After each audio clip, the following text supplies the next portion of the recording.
Good morning. मेरा नाम है डॉक्टर नवल मेहंदी रत्ता। मैं कंसल्टेंट रूमेटोलॉजिस्ट हूँ Fortis Memorial Research Institute Gurugram में। रूमेटोलॉजिस्ट बेसिकली वही होता है जो एक गठिया से रिलेटेड जोड़, गठिया की सारी दिक्कतों को देखता है। गठिया से स्पेशलिस्ट एक फिजिशियंस होते हैं जो देखते हैं कि किस कारण से गठिया है। अब गठिया बोलना तो एक नॉर्मल जनरल टर्म में होता है, उसके अंदर 50 बीमारियां और छुपी होती हैं। जैसे कि बुखार के लिए हम आगे टेस्ट करते हैं कि डेंगू है, मलेरिया है, क्या कारण है, टाइफाइड है।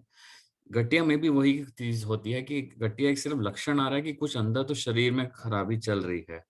उस कारण को आगे चल के हमारे को ढूंढना पड़ता है कि किस कारण की वजह से ये गठिया हो रही है। उसी के बीमारी से रिलेटेड आज हम लूपस के बारे में थोड़ा सा बात करेंगे। लूपस एक तरह का गठिया ही है। थोड़ा सा आज मैं उसके बारे में बताऊंगा कुछ, इसका पता होना बहुत जरूरी है क्योंकि ये हमारी स्पेशलिटी में एक जानलेवा बीमारी हो सकती है। हाँ जी, ठीक समझे कि जानलेवा हो सकती है अगर इसको टाइम पे नहीं रोका जाए तो। और ये किसी भी अंग को इफेक्ट कर सकती है अपने शरीर में। तो पहली चीज ये लोग पूछते हैं लूपस क्या हो, बीमारी क्या होता है और लूपस के लक्षण क्या हैं। लूपस एक तरह का गठिया ही होता है। जिस तरह से अब रूमेटॉइड आर्थराइटिस अगर दूसरा गठिया आपने सुना होगा जिसमें जोड़ सारे सूज जाते हैं, वो हो जाते हैं। इसमें जोड़ों में सूजन से ज्यादा आपको दर्द वगैरह महसूस ज्यादा होता है। अब लक्षण लूपस के बहुत ही ज्यादा क्या कहते वेग होते हैं कि जैसे कि आपको सिंपल फ्लू में भी वो चीज हो सकती है, वैसे भी वो चीज रह सकती है। तो इसलिए कई बार पकड़ में आना में इसमें बहुत टाइम लग जाता है। हमारे पास पेशेंट कई बार 6-6 महीने लेट आते हैं क्योंकि इतना लक्षण वो सिम्टम पता ही नहीं चल पाते। लूपस में मेजर सिम्टम्स अब आता है, सबसे पहले कई लोगों का बुखार नहीं जा रहा होता। अब 3 हफ्ते 4 हफ्ते तक बुखार नहीं जा रहा, काफी टाइम ट्रीटमेंट हो जाता है। कभी टीबी के लिए भी ट्रीटमेंट चल जाता है, कभी टाइफाइड के लिए भी चल जाता है। बट कई बार जब आराम नहीं पड़ रहा होता तो इसका एक कारण जरूरी है कि ढूंढ लेना चाहिए। मुंह में छाले आना, मुंह में छाले आने के लिए भी लोग बहुत टाइम भटकते रहते हैं कि इधर गए उधर गए, पता नहीं चल पाता कि कारण क्या है। बट अगर इतने बार बार हो रहे हैं, महीने में 2-3 बार हो रहे हैं, 3-4 हो रहे हैं, पेनफुल हैं, तो वो भी एक इसका लक्षण हो सकता है। बाल झड़ना, बाल झड़ना बहुत कॉमन है लेडीज में, बट कई बार ये होता है कि इतने ज्यादा झड़ रहे होते हैं कि आप सो के उठे तो सारा तकिए पे भी बाल बाल होते हैं। इस तरह के बाल गिरने में जरूरी होता है कि एक बार इसका भी कारण रूल आउट कर लें।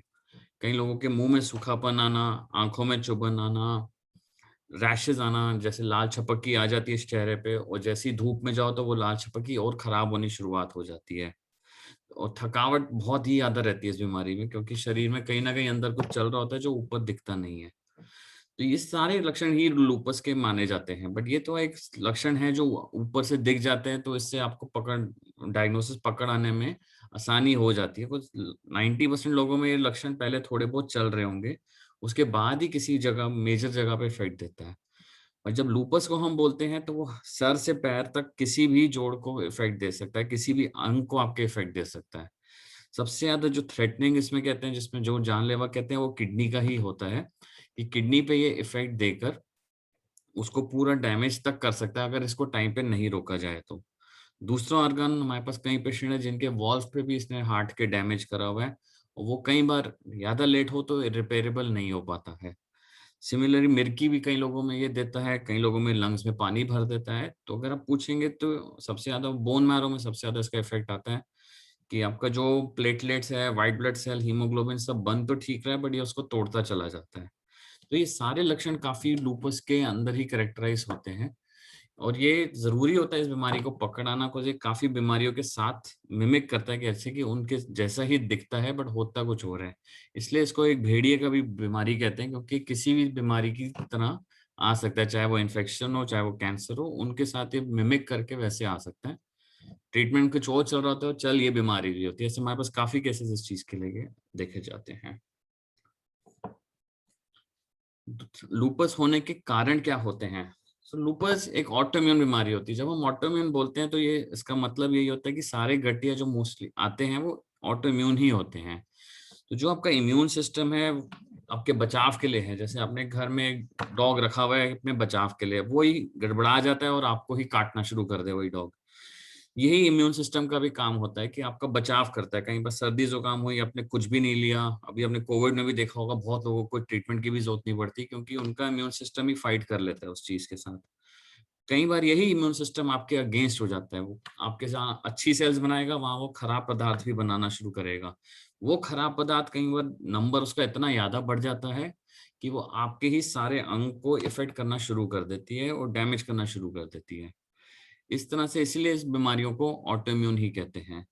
अब एक ट्रिगर बहुत चीजों से हो सकती है जिसका आज तक कभी किसी को पता एग्जैक्टली नहीं चल पाया। कई बार वायरस से होती है, कई बार किसी वैक्सीन से होती है, कई बार आपको सर्जरी हुई उसके बाद ट्रिगर हो गई। बहुत केसेस में हमने देखा है लेडीज में क्योंकि पाया जाता है तो प्रेगनेंसी के बाद ये चीजें कई बार शुरुआत हो जाती हैं। तो वो एग्जैक्ट ट्रिगर कभी भी नहीं पता चल पाता। थोड़े से अंदर हमारे जीन्स में खराबी होती है, ऊपर से कोई दूसरा इसके ऊपर आता है, हिट करता है हमारे जीन्स को और ये सारा प्रोसेस पूरा शुरुआत हो जाता है। और ये किसी भी उम्र में पाया जाता है। हमारे पास बच्चे भी हैं जो 4 से 5 साल के हैं जिनको ये बीमारी है, हमारे पास एडल्ट्स भी हैं 55 से 60 पे जिनको ये बीमारी है। तो उम्र इसके लिए कोई भी बाधा नहीं रखता है, किसी भी उम्र में कभी भी किसी को भी इफेक्ट दे सकता है। और 80% लड़कियों में पाया जाता है। सबसे ज्यादा कॉमन एज ग्रुप जो हम देखते हैं लड़कियों में वो 20 से 40 के बीच में होता है। बट कभी भी हम इसको सस्पिशन हमेशा हमें रूल आउट कभी भी नहीं करते इस मामले में। यहाँ पे भी हमारे को लग रहा है कि सारे सिम्टम है, जो इसका बेसिक टेस्ट होता है कि एएनए अगर वो पॉजिटिव है तो ये हाँ बीमारी वहीं पे जा रहा है। लूपस होने के हेल्थ रिस्क, जिस तरह से मैंने बताया लूपस बीमारी है जो उसके हेल्थ रिस्क को हम दो चीजों में डिवाइड करते हैं। एक होता है कि जो बीमारी से रिलेटेड होता है, एक होता है जो दवाइयां लूपस के लिए चलती हैं उनसे रिलेटेड रहता है। एक बीमारी से जो रिलेटेड होता है वो जैसे हमने समझाया कि अगर हम इसको टाइम पे कंट्रोल नहीं करें तो सबसे खराब ऑर्गन जो इस पे इफेक्ट कर सकता है वो किडनी पे कर सकता है। यंग यंग लड़कियों में भी हमने कई बार देखा है कि किडनी को इतना खराब कर देता है कि वो इतने कम समय में डायलिसिस पे चले जाते हैं और फिर ट्रांसप्लांट का वो प्रोसेस चलता रहता है। तो इसलिए इसको सबसे जरूरी होता है रोकना। जितनी जल्दी रोको, जितने क्लोज मॉनिटरिंग में रहे हैं इसका, तो नॉर्मली 3 से 4 साल तक इसके बढ़ने की क्षमता रहती है। अगर आपने उसमें अच्छे से इसको कंट्रोल कर लिया तो चांसेस बहुत ही कम हो जाते हैं कि आगे चल के और तंग करेगा। दूसरा इसका ऑर्गन खराब कर सकता है हार्ट पे, जिस तरह से बताया वॉल्व डैमेज कर देता है। बार बार सांस चढ़ना, सांस फूलना, थोड़ा भी चलने पे पैरों में सूजन आ जाना, ये सब भी इसके साथ में कई बार लक्षण हो जाते हैं। तीसरा जो लेडीज में रिस्क करता है प्रेगनेंसी पे, क्योंकि बच्चे में भी कई बार थोड़ा बहुत जाने की क्षमता होती है, इसलिए हम कई एंटीबॉडीज जो हम पहले चेक करके देखते हैं कि कहीं इनकी वजह से तो नहीं हो रहा। और साथ में प्रेगनेंसी में भी बढ़ने का चांसेस इसका रहता है। साथ में मदर पे भी काफी रिस्क रहता है कि अगर बीमारी पहले से एक्टिव है और प्रेगनेंसी हो जाए तो ये और उसमें खराबी कर सकता है। तो ये तो कुछ रिस्क हो जाते हैं लूपस के। उसकी दवाइयों में रिस्क अलग रहते हैं। जो सबसे ज्यादा कॉमन दवाई, सबसे ज्यादा इफेक्टिव दवाई लूपस की वो स्टीरॉइड्स ही होते हैं। बट स्टीरॉइड्स का सबका थोड़ा सा रिस्क रहता है, हमारे को भी रहता है कि किसी पेशेंट को बहुत हाई डोज लंबे समय तक नहीं चले। तो कोशिश यही करते हैं कि शुरू में दे के धीरे धीरे हटा दें। अब लूपस के लिए दवाइयां बहुत सारी अवेलेबल हैं, उनमें से कोई भी दवाई जो स्टीरॉइड से ज्यादा सेफर रहती है हम इवेंचुअली वो डालते हैं। बट वो सारा कुछ इवेंचुअली समझ आता है कि कौन से अंग में आपके जोर पड़ा है और उसके हिसाब से दवाई डिसाइड होती है। फिर भी अगर आप तराजू में तोलेंगे तो बीमारी के साइड इफेक्ट बहुत ज्यादा हैं और दवाइयों के साइड इफेक्ट उससे कम है। दवाइयां तो आप हटा भी दोगे तो भी साइड इफेक्ट सारे रिवर्स हो जाते हैं, बट लूपस के जो बीमारी से साइड इफेक्ट होते हैं वो रिवर्स होने बहुत ही मुश्किल हो पाते हैं। और आखिरी क्वेश्चन है बचाव और इलाज। बचाव और इलाज, बचाव लूपस का कई बार आपके हाथ में नहीं होता, बिकॉज अगर आपका जेनेटिक में ही ये प्रॉब्लम है और कहीं से वो हिट हो गया तो ये मुश्किल होता है। बट हम पहले से ही कहते हैं कि कई चीजें जो आप अवॉइड कर सकते हो जो आपके हाथ में है, वो यही रहता है कि एक थोड़ा सा हेल्दी लाइफस्टाइल रखिए। वो सबके लिए ही जरूरी होता है कि थोड़ा सा स्मोकिंग एक रिस्क फैक्टर नॉर्मली इसमें देखा गया कि काफी ज्यादा बढ़ाता है। नॉनवेज में रेड मीट देखा गया इसका पदार्थ बढ़ाता है। लेडीज में कई बार हार्मोन सप्लीमेंटेशन दी जाती है फॉर उनके प्रॉब्लम्स के लिए, तो कई बार वो भी एक इसके लिए ट्रिगर हो जाता है। तो ये दो तीन चीजें तो एटलीस्ट हैं जो हम अपने ध्यान से उसमें चले। एक्सरसाइज रोज करिए, हेल्दी फूड खाइए, बाहर का अगर खाते भी हैं तो अच्छा वेल हीटेड होना चाहिए। पेट के जो इन्फेक्शन होते हैं उसकी वजह से भी ये चीज कई बार बढ़ती चली जाती है। तो ये चीजें जो अपनी तरफ से आप कर सकते हैं वो तो करिए। रोज एक्सरसाइज आधा घंटा जरूर रखिए, वो भी आपके इम्यून सिस्टम को हेल्दी रखेगा और उस पर कंटिन्यू सपोर्ट बनाएगा कि खराबी में वो ना जाए। बट अगर ये बीमारी हो गई तब इलाज बहुत जरूरी है। अब इलाज हर पेशेंट का अलग होता है, अगर मेरे को है आपको है तो जरूरी नहीं कि हम दोनों का लूपस सेम ही होगा। दोनों में लूपस अलग तरीके से आ सकता है। हो सकता है हमारा एक बंदे का हल्का रहे एक का बहुत ही तेज रहे।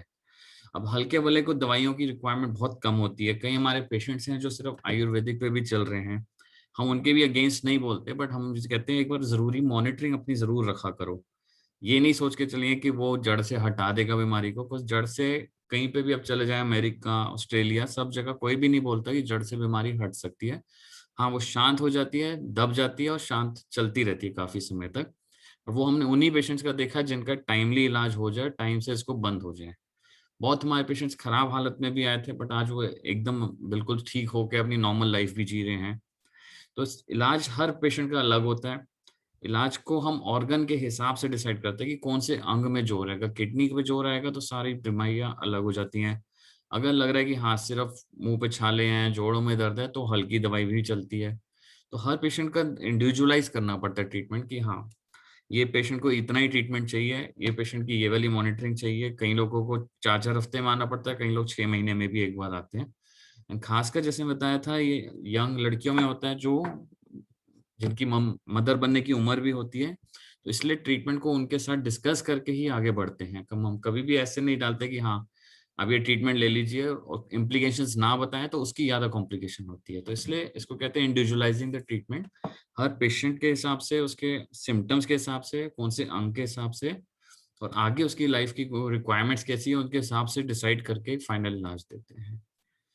सो मेरा मैसेज यही रहेगा, जैसे मैंने लक्षण बताए, कहीं भी ऐसे आपके नोन टू में भी हैं, कुछ ऐसे हो रहे हैं, तो इस बीमारी को इग्नोर ना करें।